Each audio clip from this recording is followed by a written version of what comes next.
Hello and welcome back to the channel. Today I wanted to do something a little bit more fun.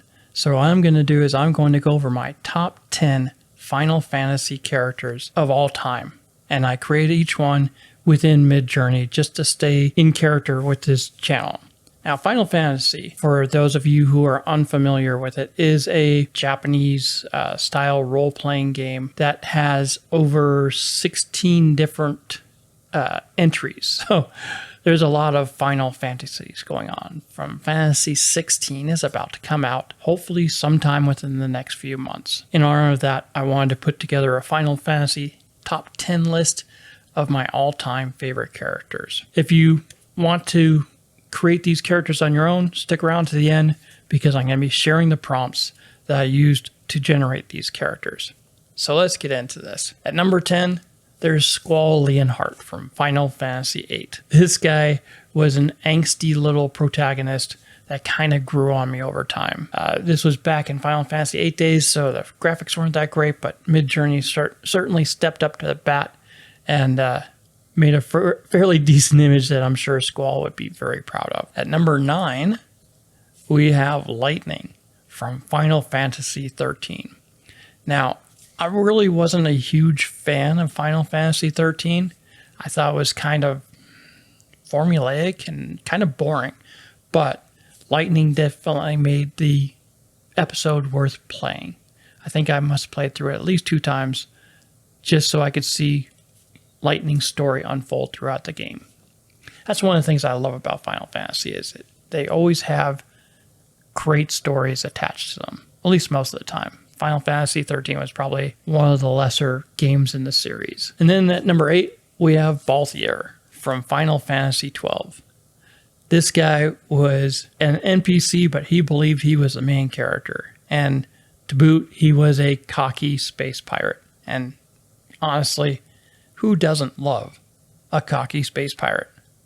I think that Midjourney captured him just perfectly. Then we have at number 7, Tifa Lockhart. Anyone who played Final Fantasy VII, I'm sure has a very special place in their heart and in their memory banks for Tifa.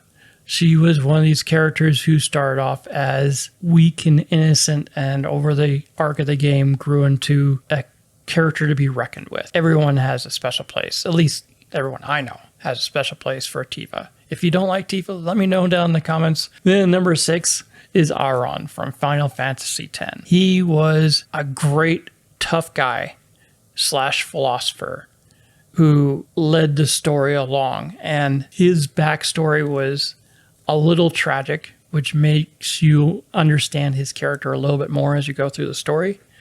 But I thought this was a great image that Midjourney put together of him, and I think it's a fitting memory for Alaran from Final Fantasy X.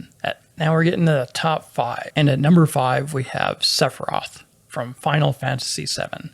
And quite frankly, I don't think any top 10 character list from Final Fantasy would be complete without the one-winged angel Sephiroth on that list.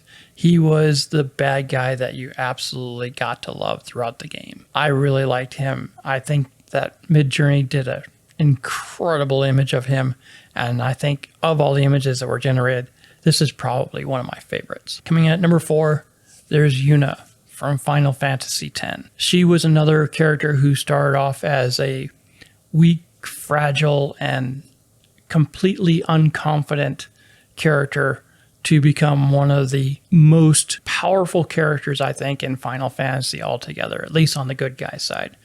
She had her story developed through 2 different games, and she ended up being one of my top characters that I really enjoyed. I mean, Final Fantasy X2 was a bit of a more aimed at a female audience, I think, because the giant superpower in that game was changing your clothes.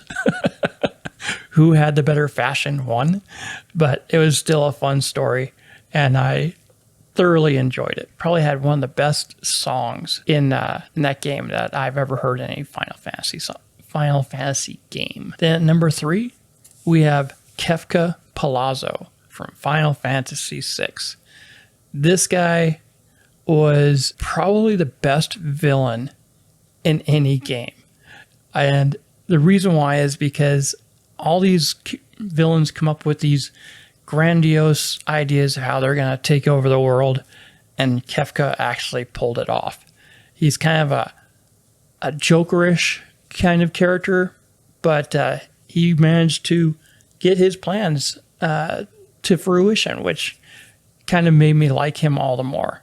He was a special character that is well deserved to be in the top 3. Coming in at number 2 is Vivi from Final Fantasy IX. This little guy with his glowing eyes and his big mage hat was just so much fun to watch play in the game, but he did have a tragic backstory, in which case he had a very short lifespan. And I think that this guy's personality could be tied up in one of his quotes where he said, "I'm so happy I met everyone. I wish we could have gone on more adventures, but I guess we all have to say goodbye sometime." This guy will tear at your heart if you knew his backstory, but he's also a heck of a lot of fun to have in your group. And then finally, at number 1 on my list is Riku from Final Fantasy X and 10/2.